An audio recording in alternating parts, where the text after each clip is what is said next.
الصحراء المغربية. وثائق سويسرية تفضح تورط الجزائر في مؤامرة خطيرة بعد نصف قرن.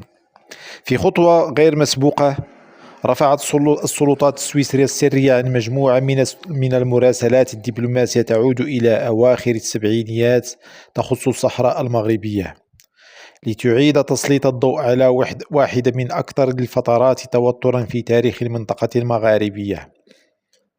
الوثائق على رأسها مراسلة صادرة بتاريخ 30 يناير 1978 من السفير السويسري بالرباط، تكشف بوضوح أن حرب الصحراء لم تكن نزاعا عاديا حول تقرير المصير كما روجت الجزائر آنذاك، بل كانت جزءا من خطة استراتيجية جزائرية معقدة لاستنزاف المغرب وإعادة رسم خريطة النفوذ بشمال إفريقيا. الجزائر وراء الستار، مخطط استنزاف ممنهج. تظهر المراسلات الدبلوماسية أن النظام الجزائري استعمل جبهة البوليزاريو كأداة استخباراتية داخل مشروع إقليمي أكبر يستهدف إضعاف المغرب وإرباك التوازن الاستراتيجي بالمنطقة.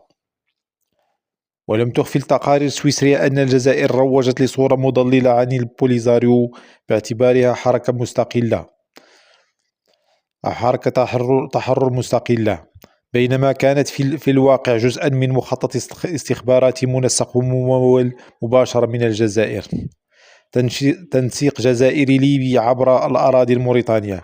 الأكثر إثارة في هذه الوثائق هو ما أشار إليه بعض الدبلوماسيين من تنسيق بين الجزائر وليبيا في تلك المرحلة الحساسة من خلال تمويل وتسليح جبهة البوليزاريو واستغلال الأراضي الموريتانية كممر لوجستي.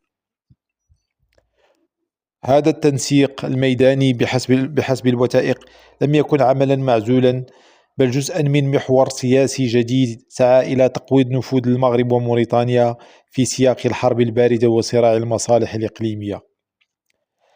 هذه الوثائق التي خرجت إلى العلن بعد أكثر من 4 قرون من السرية الدبلوماسية تفتح الباب مجددا أمام إعادة قراءة الحرب في الصحراء المغربية من زاوية استراتيجية أوسع. فما اعتبر حينها نزاعا إقليميا محدودا، يظهر اليوم على ضوء الأدلة التاريخية أنه كان نتيجة مؤامرة إقليمية محبوكة لتغيير ميزان القوى في المنطقة المغاربية. بين الماضي والحاضر الجزائر تعيد تكرار السيناريو نفسه.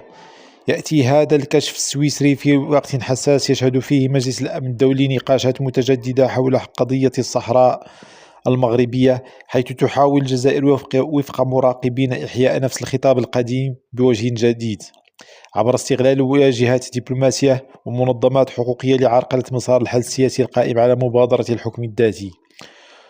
ويرى المحللون أن ما تكشفه الوثائق التاريخية يبرهن على أن سياسة الجزائر تجاه المغرب لم تتغير منذ السبعينات، إذ لا تزال قائمة على منطق المواجهة غير المباشرة واستعمال الوكلاء والأدوات الإعلامية والسياسية لاستهداف استقرار المنطقة وعرقلة التكامل المغاربي. رفع السر عن هذه الوثائق السويسرية لا يضيف فقط حلقة جديدة في فهم أصول قضية الصحراء المغربية، بل يؤكد أن الاستهداف الممنهج للمغرب لم يكن وليد الصدفة، بل خطة قديمة ومتواصلة حاولت الجزائر من خلالها فرض واقع سياسي يخدم طموحاتها الإقليمية.